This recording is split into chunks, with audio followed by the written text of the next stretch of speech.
Hello everyone, a beautiful good morning to all. I am Pooja and welcome back to my channel. And आज की video में हम बात करने वाले हैं 11 जुलाई के इम्पॉर्टेंट करेंट अफेयर्स। सबसे पहले बात करेंगे आज का इम्पॉर्टेंट डे।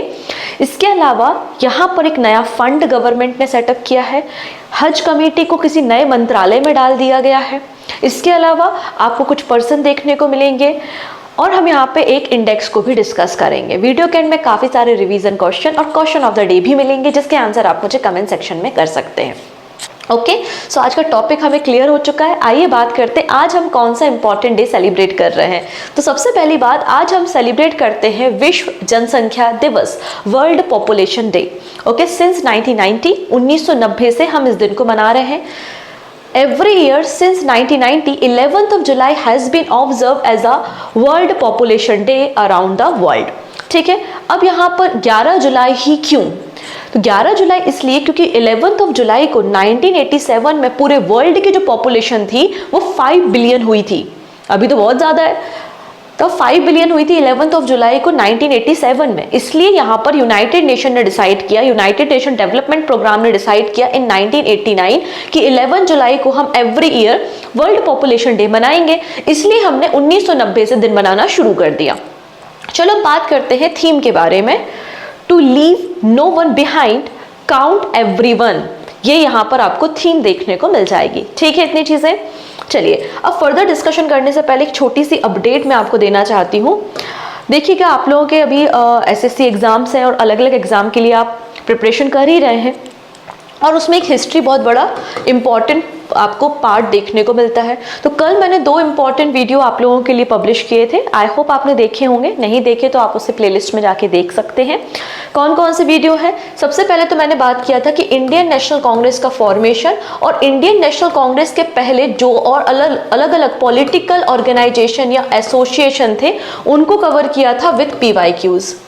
नेक्स्ट आता है आपका किसान आंदोलन या पीजेंट मूवमेंट। तो यहाँ पे जो किसान आंदोलन हुए हैं हमारे देश में अलग अलग फेजेस में, 1857 के रिवॉल्ट के पहले जो आंदोलन हुए, 1857 रिवॉल्ट के बाद जो आंदोलन हुए और गांधी एरा में जैसे कि चंपारण है, खेड़ा है, बारदोली सत्याग्रह है, उन सबको हमने डिस्कस किया है अगेन विथ PYQ।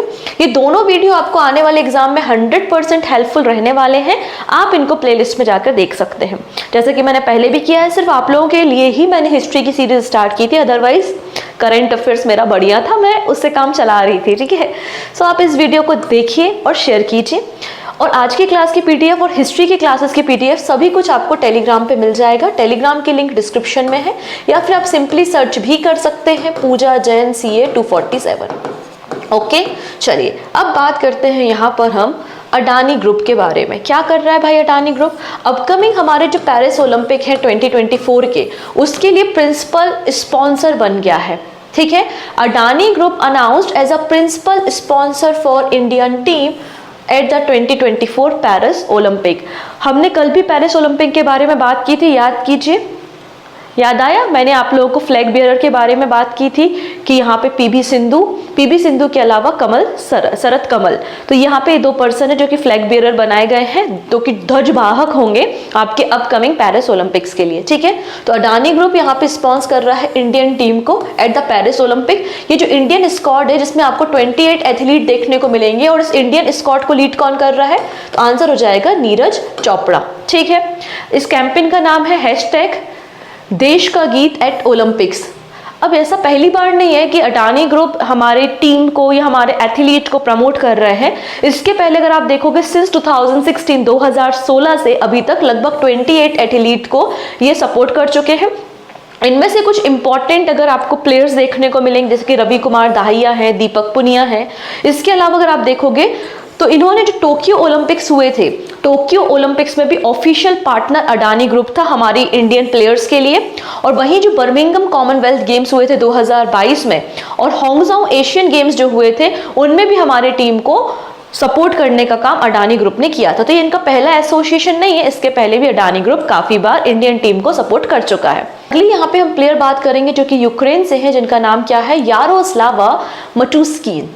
ठीक है, ये यूक्रेन से बिलोंग करती है और एक हाई जंपर है और इन्होंने वर्ल्ड रिकॉर्ड बनाया है, मतलब 37 ईयर ओल्ड रिकॉर्ड इन्होंने ब्रेक किया है। जो कि 1987 में लॉन्ग जंप का या हाई जंप का बना हुआ था 2.09 मीटर का। नाउ इन्होंने जो पेरिस डायमंड लीग हो रही है उसमें 2.10 मीटर हाई का आपने हाईएस्ट जंप किया है और वर्ल्ड रिकॉर्ड बना लिया है। ठीक है, चलिए अब बात कर रहे हैं 16 फाइनेंस कमीशन के बारे में। हमको पता है 16 फाइनेंस कमीशन का फॉर्मेशन हो चुका है। अरविंद पनगड़िया 16 फाइनेंस कमीशन को हेड कर रहे हैं, जबकि 15 फाइनेंस कमीशन के हेड कौन है? एनके सिंह है। ठीक है, finance commission under the article 280 देखने को मिल जाएगा और ये क्वेश्चन सीपीओ में आया हुआ था, राइट। तो अभी फिलहाल क्या किया गया है, 16 फाइनेंस कमीशन ने एक 5 मेंबर की एडवाइजरी काउंसिल को फॉर्म किया है। अब ये एडवाइजरी काउंसिल है तो ऑब्वियस सी बात है फाइनेंस कमीशन को एडवाइज करने का काम करेगी। इस 5 मेंबर कमेटी में जो एडवाइजरी काउंसिल है उसमें कौन कौन मिलेंगे आपको? DK श्रीवास्तव, पूनम गुप्ता, प्रांजल भंडारी, राहुल बाजीराव एंड नीलकांत मिश्रा आपको देखने को मिलेंगे, जिसमें पूनम गुप्ता यहाँ पे convener of the advisory council होंगी, जो कि समय समय पे मीटिंग को करवाएंगी, एडवाइजरी देने का काम करेंगे। ये पूरी काउंसिल क्या करेगी? एडवाइज करेगी हमारे 16 फाइनेंस कमीशन को of the terms of reference और रिलेटेड सब्जेक्ट। अब टर्म ऑफ रेफरेंस क्या होता है? टर्म्स ऑफ रेफरेंस का ये मतलब है कि यहाँ पर जो हमारा फाइनेंस कमीशन है वो कितना रेशियो डिसाइड करेगा कि कितना प्रिंसिपल ग्रांट्स हमको स्टेट में देना है, कितना फंड हमें कंटिजेंसी फंड में देना है, या फिर टैक्सेस का जो डिस्ट्रीब्यूशन है बिटवीन द सेंट्रल गवर्नमेंट और स्टेट गवर्नमेंट वो कितना % होना चाहिए। तो इस पर पूरा रिसर्च करने के बाद ये लोग एडवाइस करने का काम करेंगे 16 फाइनेंस कमीशन को। अभी जो 15 फाइनेंस कमीशन हमारे देश में चल रही है, इन्होंने टैक्स का डिस्ट्रीब्यूशन कैसे किया है? इनिशियली 42% पे किया था कि यहाँ पे जो टोटल टैक्स कलेक्ट होते हैं उसमें सेंट्रल गवर्नमेंट और स्टेट गवर्नमेंट दोनों का शेयर होता है। तो स्टेट गवर्नमेंट को 42% दिया जाएगा और रिमेनिंग सेंट्रल गवर्नमेंट के पास होगा, ऐसा इनिशियली डिसाइड किया गया था। बट 2019 में क्या होता है? 2019 में जम्मू एंड कश्मीर जो स्टेट था वो 2 यूनियन टेरिटरी में डिवाइड हो गया।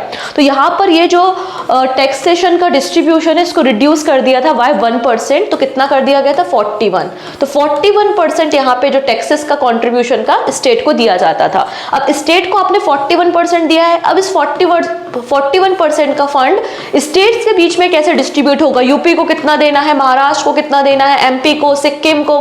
तो ये पूरा ये जो टर्म्स ऑफ रेफरेंस कहलाता है और उसके लिए एडवाइजरी कमेटी का फॉर्मेशन कर दिया गया है। बात समझ में आ रही है? ठीक है, नेक्स्ट है हज committee.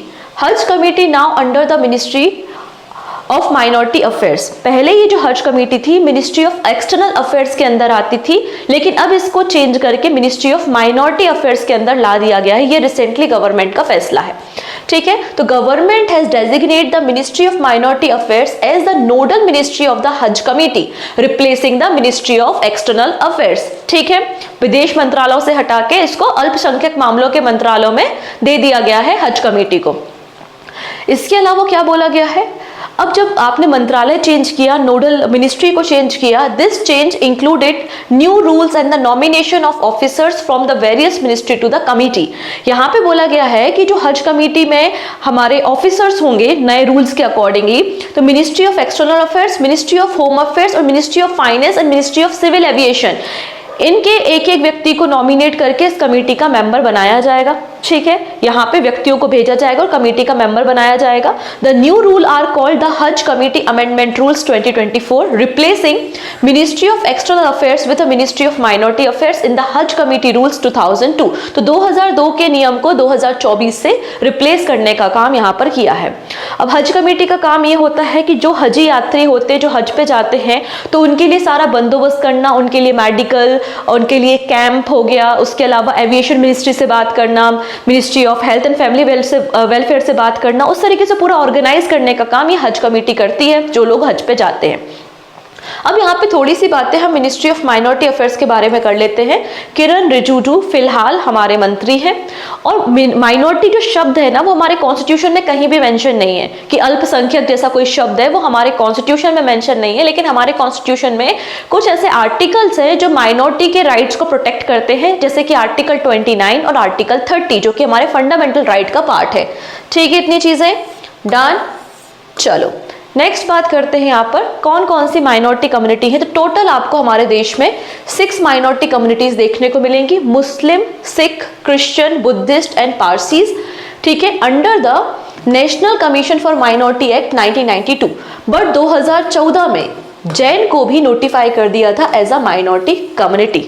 As per the 2011 census, 2011 की जनगणना के अकॉर्डिंगली हमारे देश में टोटल पॉपुलेशन का 19.3% आपको माइनॉरिटी पॉपुलेशन देखने को मिलेगी, जिसमें सबसे ज्यादा वेटेज किसका है? मुस्लिम का 14%, then Christian, then Sikh, then Buddhist 0.7, Jain 0.4 and Parsi 0.006। सबसे छोटी जो माइनॉरिटी कम्युनिटी है, जो सबसे कम पॉपुलेशन वाले हैं, वो पारसीज है, देन जैन एंड फिर बुद्धिस्ट आपको मिल जाएंगे।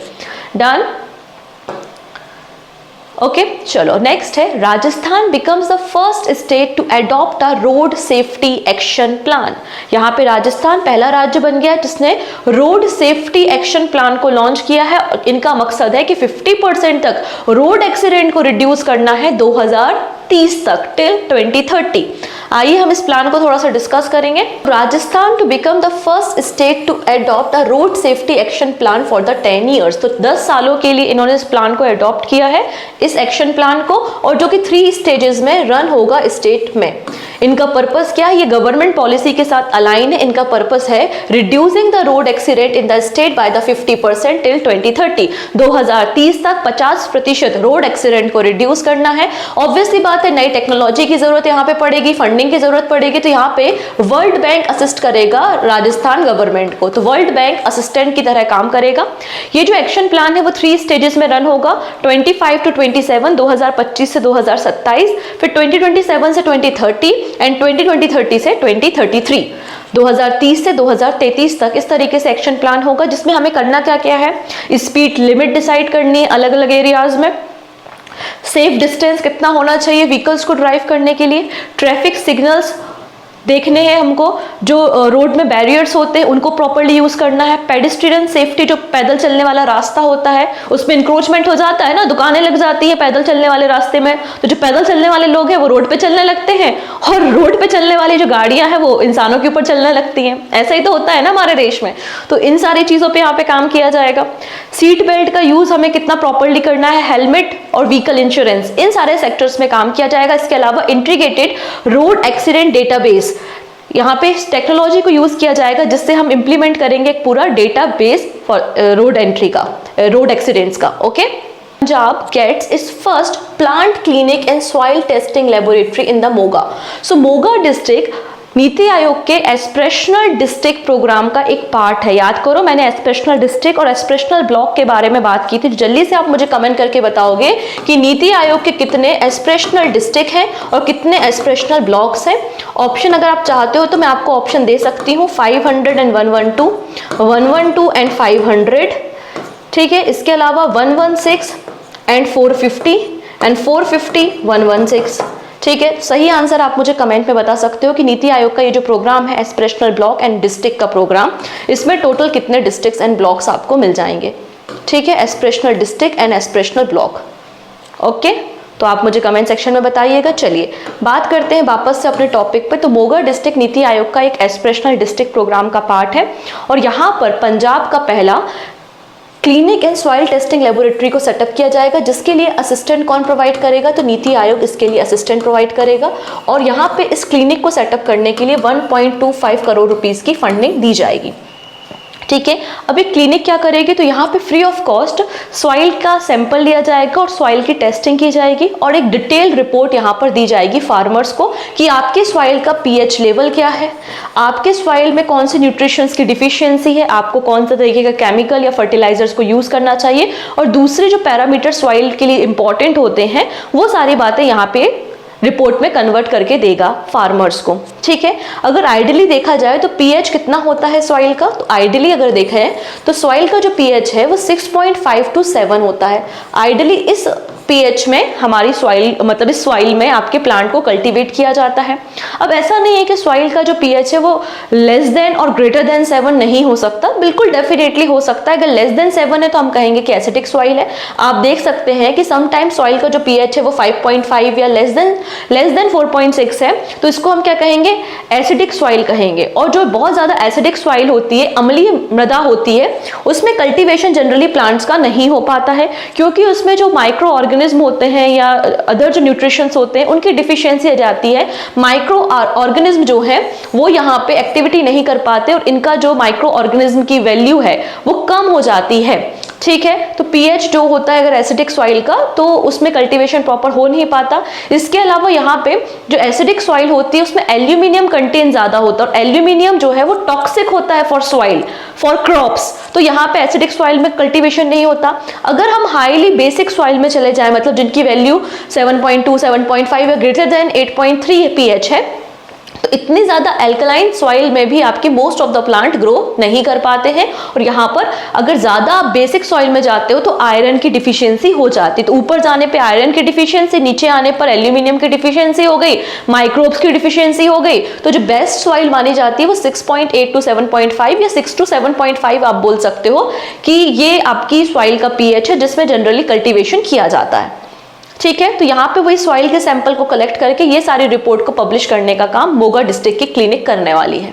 नेक्स्ट अब हम बात करेंगे एक अगली एक्सरसाइज के बारे में जिसका नाम है Birlestik exercise 2024। For the first time यहाँ पे रशिया के बिना, चाइना के बिना सेंट्रल एशियन कंट्रीज अपनी इंडिविजुअल एक्सरसाइज कर रहे हैं। नहीं तो हमेशा चाइना या रशिया के साथ अलायंस बना के ही ये लोग एक्सरसाइज करते हुए दिखाई देते हैं। तो central Asian countries conduct first war game without Russia और चाइना, और इस वॉर गेम का नाम क्या रखा गया है, बालिस्टिक 2024। कहां पर होगी, कजाकिस्तान में एक्सरसाइज होगी। कहां पर होगी, कजाकिस्तान इसको होस्ट करने वाला है। ठीक है, और इसमें अदर जो कंट्रीज पार्टिसिपेट करेंगी वो कौन कौन सी हो जाएंगी, तो कजाकिस्तान होस्ट करेगा, उसके अलावा किर्गिस्तान, तजाकिस्तान, उज्बेकिस्तान यहाँ पे पार्टिसिपेट करने वाला है। ठीक है, कजाकिस्तान, किर्गिस्तान, उज्बेकिस्तान और ताजिकिस्तान यहाँ पे पार्टिसिपेट करने वाले हैं। ठीक है, इतनी चीजें। With Turkmenistan notably absent. यहाँ पर ये जो एक्सरसाइज है कहाँ पर होगी, कैस्पियन सी में होगी। कैस्पियन सी के आसपास आपको ये वॉर गेम देखने को मिलेगा जो कि 17 जुलाई तक रन होने वाला है। 4000 से ज्यादा ट्रूप्स, उनके साथ साथ जो भी वॉरशिप है, टैंक्स हैं, एविएशन इक्विपमेंट्स हैं, वो सारी चीजें यहाँ पे पार्टिसिपेट करने वाली हैं। डन। अब यहाँ पे एक और देश जिसका नाम है अजरबैजान। तो अजरबैजान भी कजाकिस्तान में इस एक्सरसाइज को ज्वाइन कर रहा है। यहाँ पर आपको देखने को मिलेगा कि रशिया, बिकॉज जो कॉन्फ्लिक्ट चल रहा है यूक्रेन के साथ, तो रशिया यहाँ पर इस एक्सरसाइज में एब्सेंट रहने वाला है। ठीक है, एक्सरसाइज किस पे फोकस रहेगी, तो फोकस इस पे रहेगी कि बहुत सारे जो आइलैंड नेशन है जिनको कैप्चर कर लिया गया है बाय द टेररिस्ट, तो उनको हम कैसे लिबरेट करें, कैसे उनको आजाद करें। तो liberating an island capture by the terrorist and conducting operation to ensure maritime security and protect critical infrastructure, ये बेसिकली टारगेट रहेगा या फोकस रहेगा इस पर्टिकुलर एक्सरसाइज का। मैं आपको बता दूं कि यहाँ पे CSTO मतलब कलेक्टिव सिक्योरिटी ट्रीटी ऑर्गेनाइजेशन के पार्ट ये सेंट्रल एशियन कंट्रीज दिखते हैं, इसलिए generally central Asian countries Russia के साथ मिलकर अपनी एक्सरसाइज को कंडक्ट करते हैं। सिमिलर SCO के कारण चाइना के अंडर आकर यहाँ पे ये कंट्री चाइना के साथ एक्सरसाइज करते हैं, लेकिन पहली बार जो वॉर गेम हो रहा है विदाउट रशिया एंड चाइना हो रहा है। अब हमें बात करनी चाहिए कैस्पियन सी के बारे में। सो कैस्पियन सी अर्थ का largest inland body of water है in the terms of surface area. ठीक है, कैस्पियन सी में बहुत ज्यादा आपको ऑयल एंड नेचुरल गैस के रिसोर्सेज देखने को मिलते हैं। ऑब्वियस सी बात है, ये आपका कैस्पियन सी है, नाम इसका सी है लेकिन एक बहुत बड़ी लेक है ये। ऑब्वियस सी बात है, कहीं से तो पानी आता होगा, तो ऊपर से रशिया से चली आ रही है एक नदी जिसका नाम है बोल्गा। तो बोल्गा रिवर 80% कैस्पियन सी का जो पानी है वो बोल्गा रिवर से आता है। बोल्गा रिवर के अलावा यूराल रिवर आपको देखने को मिलेगी जो कि कैस्पियन सी में जाके गिरती है। तो Ural river, Volga river and Kura river, ये 3 नदियों का पानी आपको कैस्पियन सी में मिलेगा और छोटी छोटी और भी नदियां कैस्पियन सी में आके मिलती हैं। ठीक है, इतनी चीजें। अब इसके बॉर्डर एरिया देखते हैं तो रशिया है, कजाकिस्तान, तुर्कमेनिस्तान, ईरान और अजरबैजान, ये कुछ आपकी कंट्रीज है, 5 कंट्रीज जो कि बॉर्डर शेयर करती हैं विद द कैस्पियन सी। तो ट्रिक बड़ी आसान है, तारीख पे तारीख, वही है ये तारीख। तो तारीख से आप यहाँ पे याद रख सकते हैं तुर्कमेनिस्तान, फिर आपका Azerbaijan, Russia, Iran and Kazakhstan, और कजाकिस्तान में आपकी एक्सरसाइज अभी हो रही है। डन इतनी चीजें। चलो, India Taiwan MRA for organic products implemented to the boost trade. अब ये MRA क्या है, इस पर डिस्कशन करते हैं। तो mutual recognise agreement for organic products. ठीक है। तो इंडिया और ताइवान ने रिसेंटली MRA पे साइन किया, मतलब mutual recognised agreement for the organic product, जो कि 8 जुलाई से इफेक्ट में आ जाएंगे। रिसेंटली 9th वर्किंग ग्रुप की मीटिंग हो रही थी इंडिया और ताइवान की न्यू दिल्ली में, जिसमें इस MRA पे साइन किए गए हैं। इससे होगा क्या, इससे दोनों देशों के बीच में ऑर्गेनिक प्रोडक्ट्स की ट्रेडिंग बूस्ट होगी, हम इंपोर्ट भी कर सकेंगे और एक्सपोर्ट भी कर सकेंगे। Under this agreement organic products from India can be exported to the Taiwan. लेकिन कैसे, अगर अथॉरिटी ने, इंडियन अथॉरिटी ने यहाँ पे सर्टिफिकेशन इशू किया है कि आपका प्रोडक्ट वैलिड है और ऑथेंटिक है, ऑर्गेनिक है, तो यहाँ पे सर्टिफिकेशन के बाद under the national program for organic production यहाँ पे ताइवान में अपने प्रोडक्ट को हम एक्सपोर्ट कर सकते हैं। सिमिलर, जब ताइवान की एजेंसी सर्टिफिकेशन दे देगी ऑर्गेनिक प्रोडक्ट को, तो ताइवान भी इंडिया को एक्सपोर्ट कर सकता है अपने ऑर्गेनिक प्रोडक्ट्स को। सिमिलर ये चीज़ है। तो it will also push the export of Indian organic product, जैसे कि aromatic and medicinal plants, rice, इसके अलावा आपका यहाँ पे हर्बल टी, तो ऐसे कई सारे आपके प्रोडक्ट हैं जिनकी ट्रेडिंग यहाँ पे बूस्ट हो जाएगी। अब इम्प्लीमेंटिंग एजेंसी क्या है, किस तरीके से यहाँ पे एक्सपोर्ट किया जाएगा, तो इम्प्लीमेंटिंग एजेंसी MRA के लिए कौन सी हो जाएगी, इंडियन साइड से है APEDA, agriculture and processed food product export development authority. ये इंडियन साइड से आपको एजेंसी देखने को मिलेगी, which is work under the union ministry of commerce and industry. ठीक है। ऑर्गेनिक फार्मिंग क्या होती है, ऑर्गेनिक फार्मिंग या ऑर्गेनिक प्रोडक्ट्स वो होते हैं जिनमें हमने किसी भी प्रकार के केमिकल फर्टिलाइजर का या फिर पेस्टिसाइड्स का इस्तेमाल नहीं किया है, हमने इसमें naturally vermicompost and biofertiliser का इस्तेमाल करके इसको ग्रो किया है, उसको हम ऑर्गेनिक फार्मिंग के नाम से जानते हैं। According to the APEDA, India second largest land category में आता है, जहां पे सबसे ज्यादा जमीन पे आपकी ऑर्गेनिक फार्मिंग की जाती है। तो India has the second largest land under the organic farming and the largest producer of organic product in the world. कौन है, इंडिया है। और उसमें भी इंडिया में कौन सा राज्य है, Madhya Pradesh. MP has the largest area under the organic certification, followed by the Maharashtra, Rajasthan, Gujarat, Orissa and then Sikkim. Okay. Next है digital Bharat Nidhi.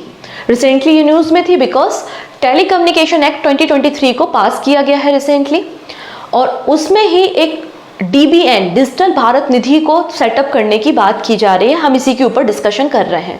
So department of telecommunication has notified the draft telecommunication digital Bharat Nidhi rules 2024 under the section of 26 and 56 of the telecommunication act 2023। तो इतना नहीं पढ़ना है हमको, हमें इतना पढ़ना है कि डिपार्टमेंट ऑफ टेलीकम्युनिकेशन ने एक टेलीकम्युनिकेशन एक्ट 2023 को पास किया है, जिसमें डिजिटल भारत निधि को सेटअप किया जा रहा है। और डिजिटल भारत निधि इनिशिएटिव है डिपार्टमेंट ऑफ टेलीकम्युनिकेशन का। पर्पस क्या है इस एक्ट का और डिजिटल भारत निधि का, to improve the internet connectivity, specially आपका जो लास्ट माइल है, रिमोट एरिया है, रूरल एरियाज है, और जो इकोनॉमिकली डिसएडवांटेजेस एरियाज हैं, वहां पर इंटरनेट कनेक्टिविटी प्रोवाइड करना है। सिमिलर एक और प्रोग्राम चलता है हमारे देश में, PM वानी स्कीम। तो PM वानी स्कीम का मकसद है वाईफाई हॉटस्पॉट क्रिएट करना in the rural area, in the remote area, wifi connectivity provide करने के लिए ऑलरेडी PM वानी स्कीम हमारी कंट्री में रन हो रही है। और क्या करेगा, हमें नया इनोवेशन एंड टेक्नोलॉजी डेवलपमेंट करना है to create regulatory sandbox and enhance the global presence of India's telecom sector. Innovation को प्रमोट करना है, इंडिजीनियसली टेक्नोलॉजी को डेवलप करने, मतलब भारत का अपना स्टैंडर्ड, अपनी technology, to support startup in the telecom sector and the manufacturing of the telecom equipment. ठीक है, इस तरीके की बातें यहाँ पे की गई हैं, और इसके अंदर ही आपका ये डिजिटल भारत निधि को सेटअप किया जा रहा है। तो डिजिटल भारत निधि का अगर एक सिंगल लाइन में आंसर करना हो कि करेगा क्या, तो ये R&D करेगा। मेन फोकस क्या है, research development and overall connectivity improvement. Okay.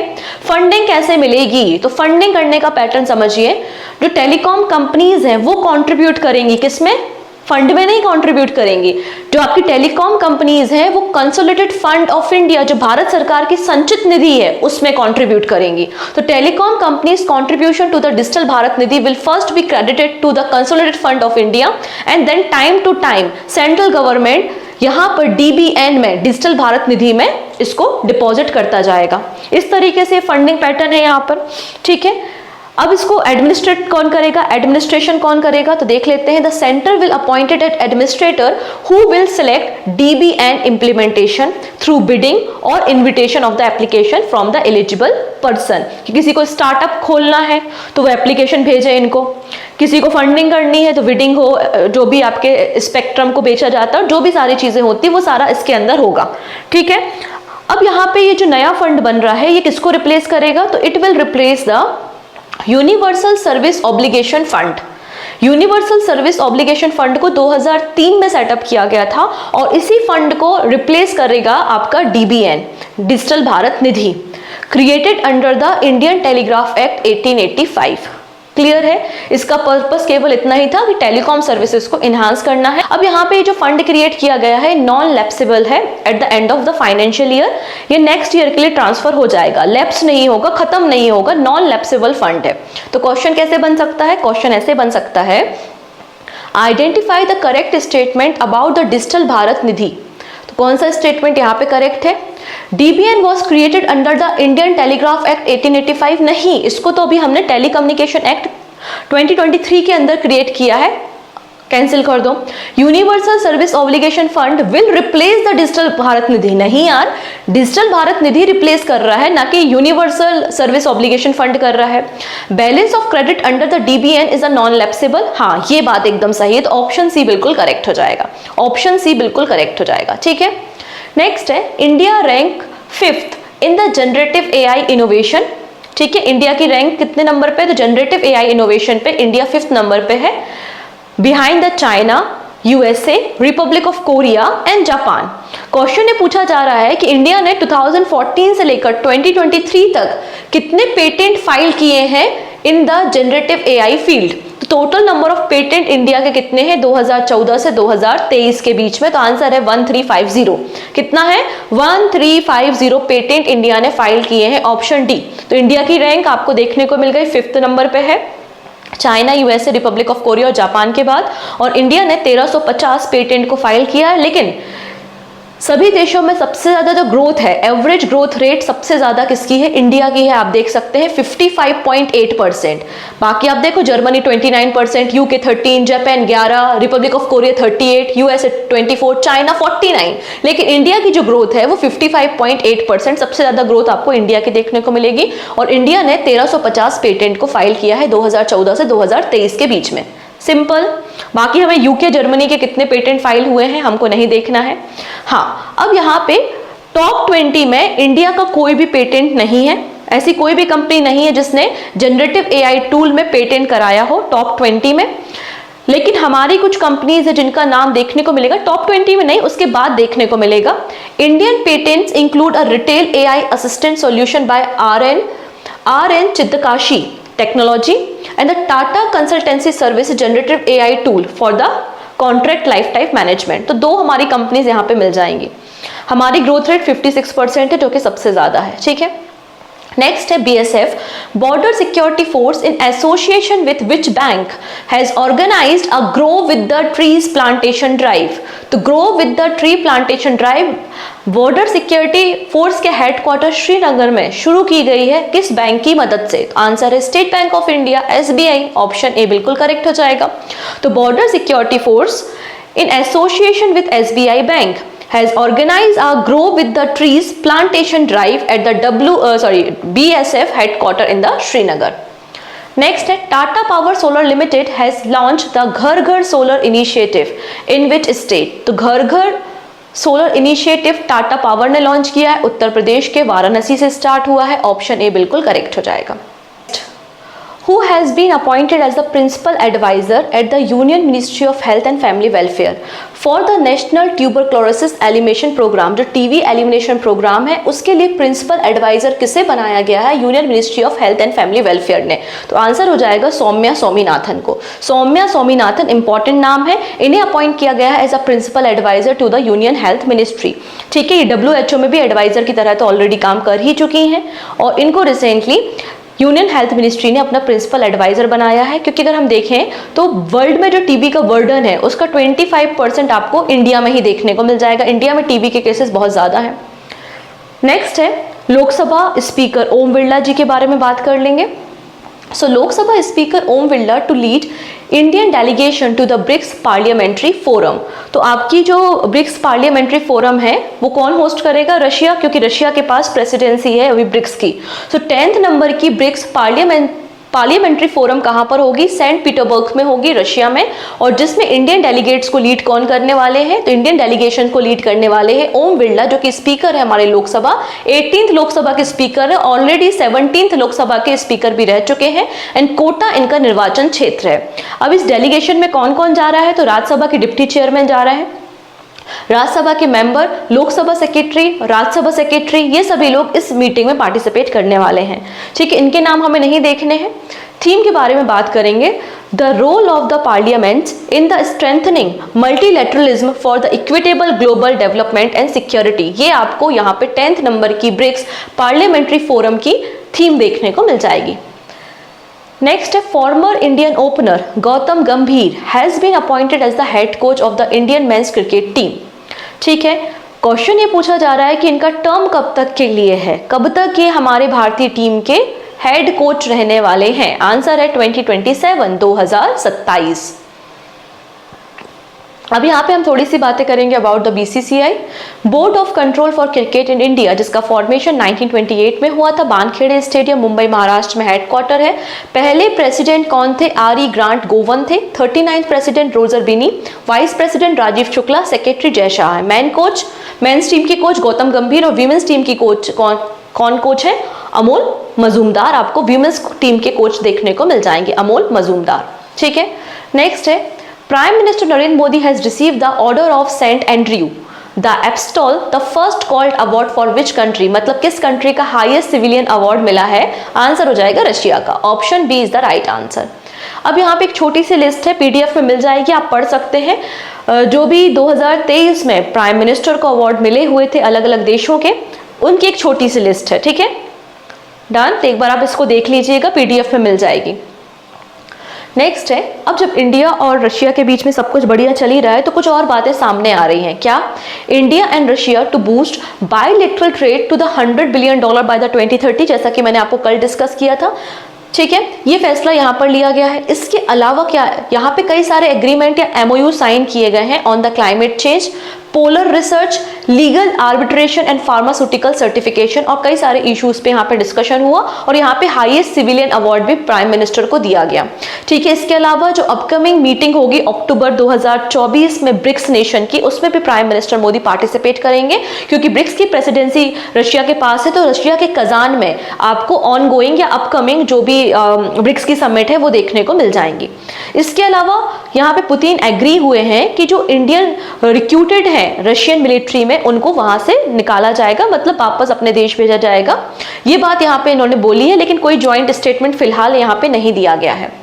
Next, Russia यहाँ पे एग्री हो गया है कि वो 2 न्यू कॉन्सुलेट को ओपन करने की परमिशन देता है इंडिया को, in Kazan and Yekaterinburg for the Indian diaspora.